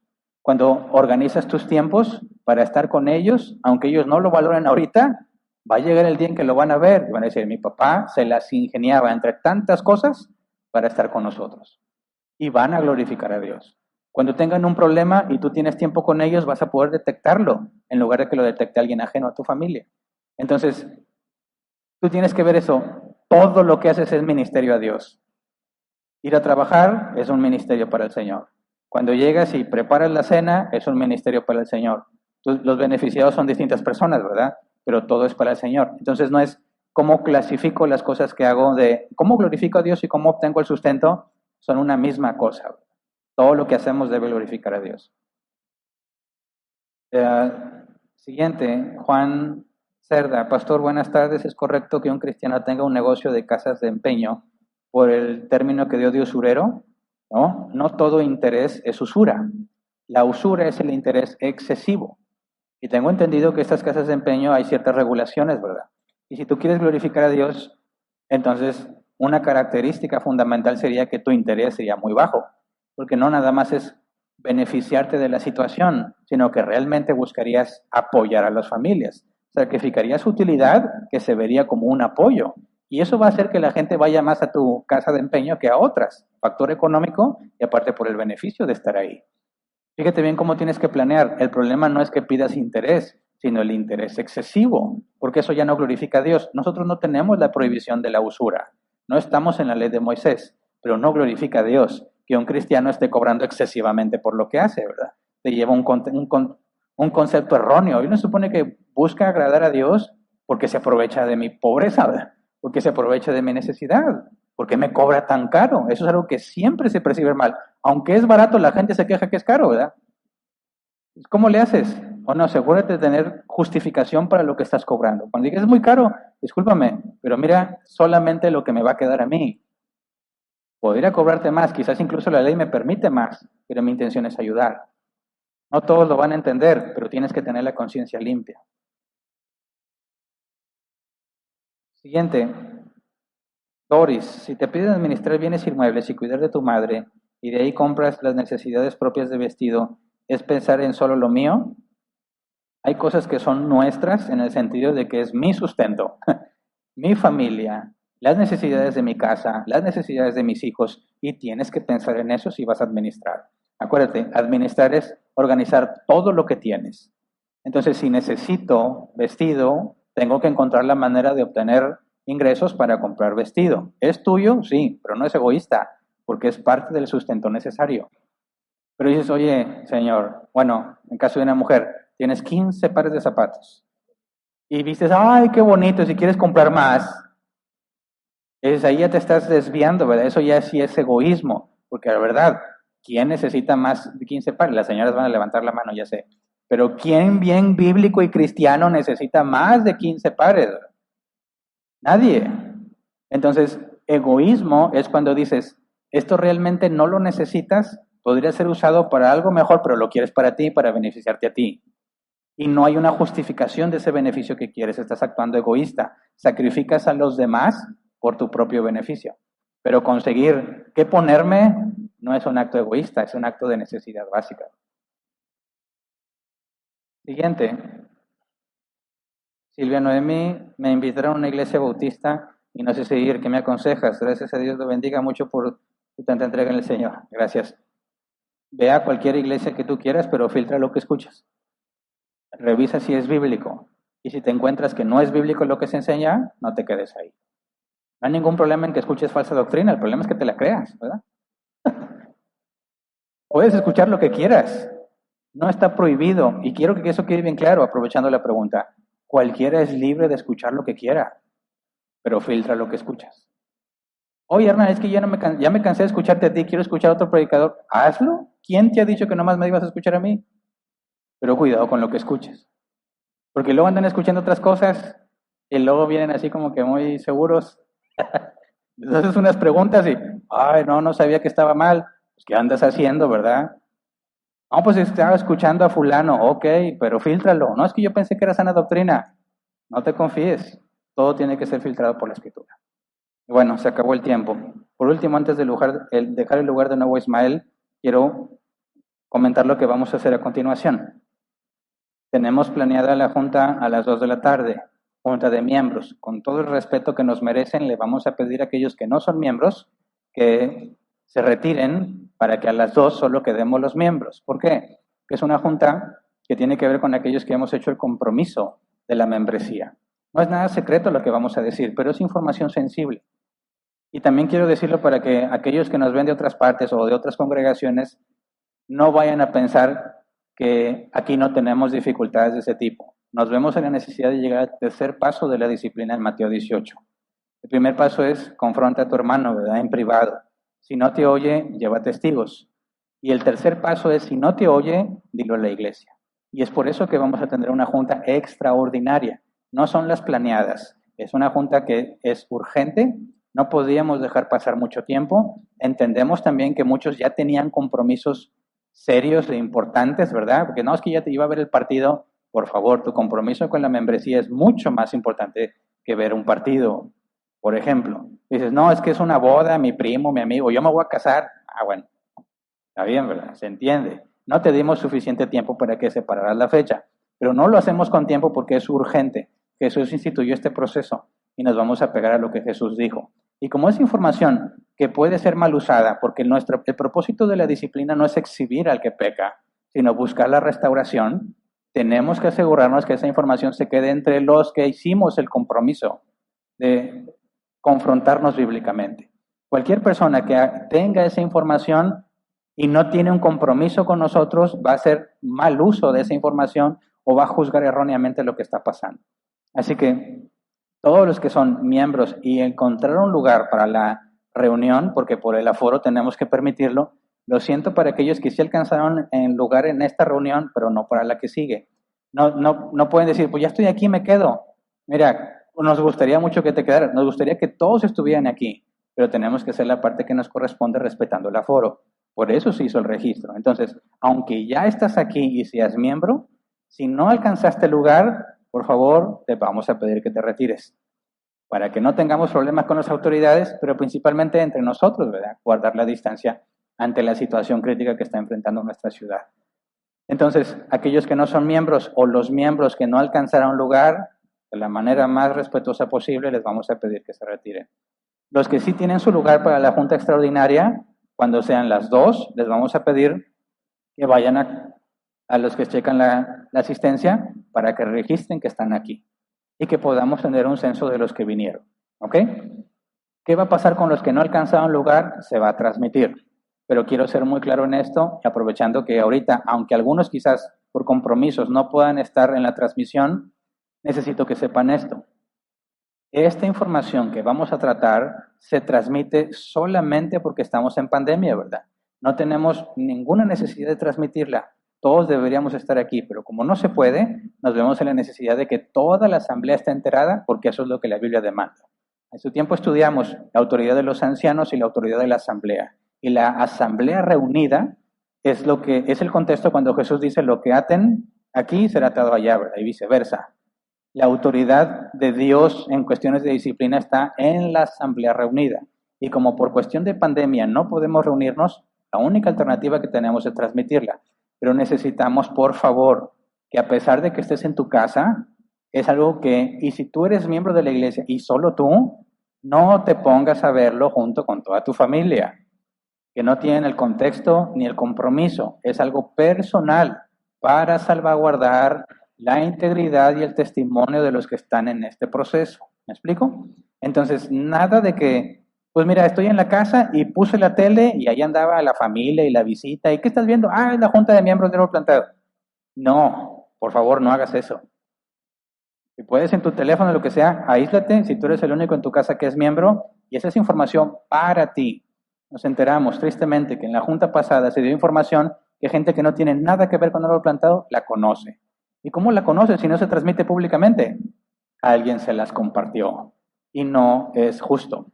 Y cuando sepamos exactamente qué pasó, vamos a proceder bíblicamente para reprender a esa persona, porque es información que corresponde a nosotros como miembros de la iglesia que tenemos el compromiso. No es nada secreto ni oculto y misterioso que nadie pueda saber. No, es por respeto de las personas involucradas en el proceso.